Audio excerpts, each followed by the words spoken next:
Welcome to the Heat Report by Chat Sports. I am your host, Nic Rohloff, and on today's show, we are going to look at some Dru Smith replacements because unfortunately, Dru Smith, who's been playing excellent basketball this season, suffered an injury last night against the Brooklyn Nets in the Heat's win, and it looked pretty bad, and it looked like an injury that may hold him out for the rest of the season.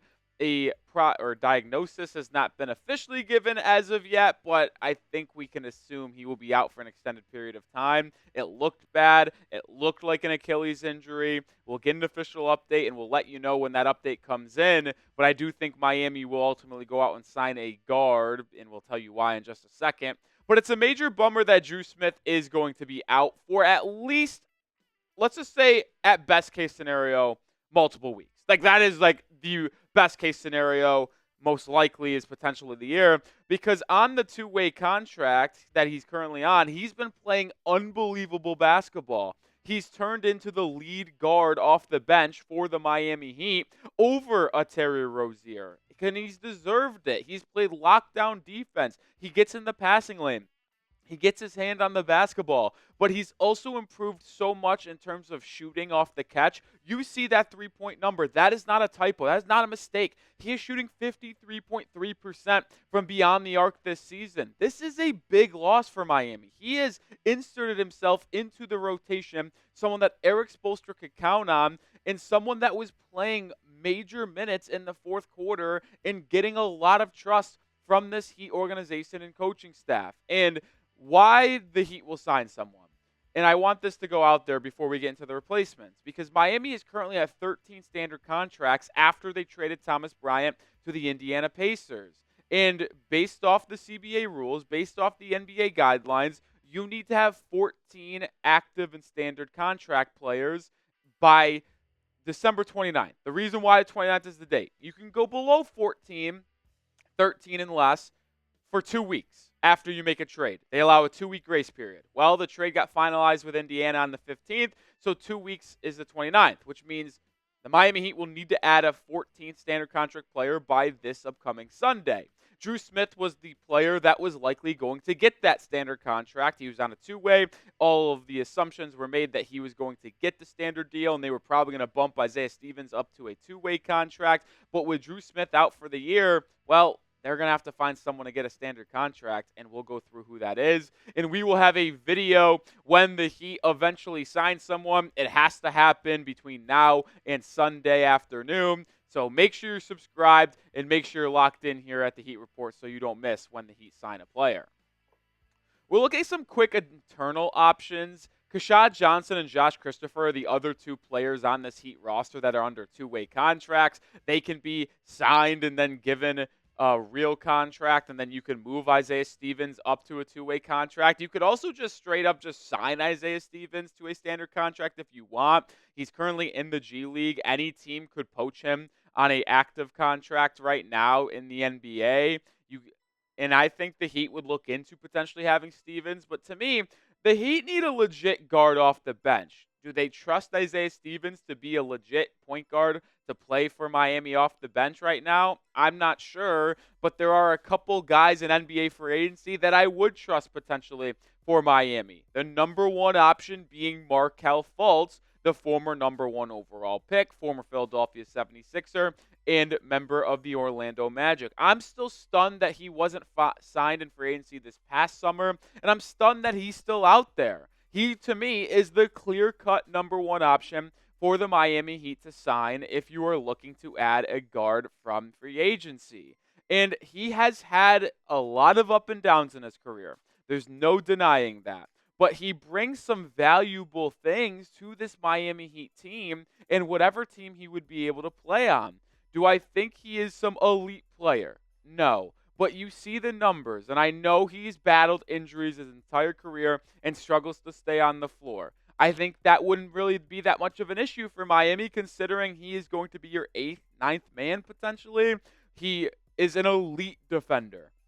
He provides good athleticism and size. This is a 6'6", 6'7" guard with an elite wingspan that can be a dominant point of attack defender. He can handle the ball, playmate, get downhill, finish around the rim. The only downside outside of injury concern on Markelle Fultz is the fact that he simply just can't shoot the basketball. And that is something that was always a concern with Dru Smith, but he was kind of putting that aside and shooting 53% from three. I would love Markelle Fultz to be that defensive guy that Dru Smith was for the Heat off the bench. Now, the offense would be on the downside, but he would be really good at limiting some of the other guards on this team that can't defend. Markelle can absolutely lock up opposing other guards. So what say you? Should the Heat sign Markelle Fultz in NBA free agency? Type S for sign or type P for pass. Let me know down in the comment section. Number 2, Dennis Smith Jr. And we labeled Markelle Fultz to me as the number 1 option for Miami without a question. Well, I'm going to label Dennis Smith Jr. as the clear-cut number 2 option. I prefer Markelle Fultz over Dennis Smith Jr., but I would not be upset if they went with DSJ over Markelle Fultz, or just ultimately did not even consider Fultz and went with Dennis Smith Jr. because he is someone that I have been pining for the Heat to sign for quite a while. He has been someone linked to Miami for a while. And if you watched our content last season, I proposed a trade with the Brooklyn Nets before the trade deadline that would net Dennis Smith Jr. and Day'Ron Sharpe in Miami to be the backup point guard and the backup center to Bam Adebayo and what was at one point Kyle Lowry. And to me, he's actually very similar to Markelle Fultz. I would consider him a Markelle Fultz light. Why do I say that? And they do not play at least the same way in terms of finishing at the rim. Like, DSJ can finish, but he's not some elite finisher like Markelle Fultz is. He also doesn't have Markelle Fultz's size, but the reason why I consider them very similar is they're both really athletic. They're both point-of-attack defenders that are really good defenders at the guard position. They both can't shoot, but they're both willing to rebound and play make for others. That's why I think so. But there's also interest in Dennis Smith Jr. signing with the Miami Heat. I have talked about the mutual interest in the past before. This was literally earlier this week, before the Dru Smith injury. He hopped on the podcast with Mike Miller and Udonis Haslem, the OGs, saying that Dennis Smith Jr. wants to play for the Heat. It's a wish he could have played for Miami because he's a childhood best friend of Bam Adebayo. He's a friend of Caleb Martin, those Charlotte guys. That's where Caleb's from as well. Caleb always said that you'll fit in, and then he said, shit, I'm ready, man. So to me, I find this quite a coincidence. Dennis Smith Jr. talks about wanting to be a part of the Miami Heat. As much as we joke about Austin Chef Trilly on Twitter, he is friends with Dennis Smith Jr., has reported in the past that DSJ wants to be in Miami. I don't know if Miami ultimately will be interested in Dennis Smith Jr. to fill this roster spot, but I know Dennis would love to be playing in Miami with Bam, and he would like to fit in this culture. And since the Heat need a guard and need to sign someone to a standard contract, why not sign Dennis Smith Jr.? To me, that would make a lot of sense. 3 more names to get to in just a second, but we are sponsored by DraftKings, the #1 sportsbook and casino of the Heat Report. Let me tell you more about them. It's the most wonderful time of the year for getting in on all the hoops, football, and hockey action at DraftKings Sportsbook. In the season of giving, we're being gifted college football and basketball, pro football and basketball, and pro hockey too, almost 24/7. And here's a gift for all new customers. Bet $5 to get $150 in bonus bets if your bet wins. Download the DraftKings Sportsbook app and use code HEATCHAT. That's code HEATCHAT for new customers to get $150 in bonus bets if your bet wins when you bet just $5. Happy holidays from DraftKings. The crown is yours. Gambling problem? Call 1-800-GAMBLER. In New York, call 877-8-HOPE-NY or text HOPE-NY 467-369. In Connecticut, help is available for problem gambling. Call 888-789-7777 or visit ccpg.org. Please play responsibly. On behalf of Boot Hill Casino and Resort in Kansas, 21 plus age and eligibility varies by jurisdiction. Void in Ontario. Bet must win to receive reward. Bonus bets expire 168 hours after issuance. For additional terms and responsible gaming resources, see dkng.co/bball. And I know there's a lot of NBA basketball on Christmas, but we're actually looking at NFL Christmas. Can't believe the NFL is playing on Wednesday, but my picks, Steelers money line and the Ravens Texans over 46.5. Lines and odds subject to change on DraftKings, but download DraftKings, use promo code HeatChat when signing up. That will allow you to potentially get $150 in bonus bets if you win a $5 bet. Shout out to DraftKings for sponsoring today's show. Let's move over to Elfrid Payton, another guard. And we talked about Dru Smith replacements. I only see the Heat really going after a guard. Maybe I'm wrong and they sign a forward or a wing to the roster, but I want to go the guard direction. And Elfrid Payton would be an intriguing name. And we've seen him play this season. And it's been an interesting year for Elfrid Payton. He has signed with the New Orleans Pelicans twice this season.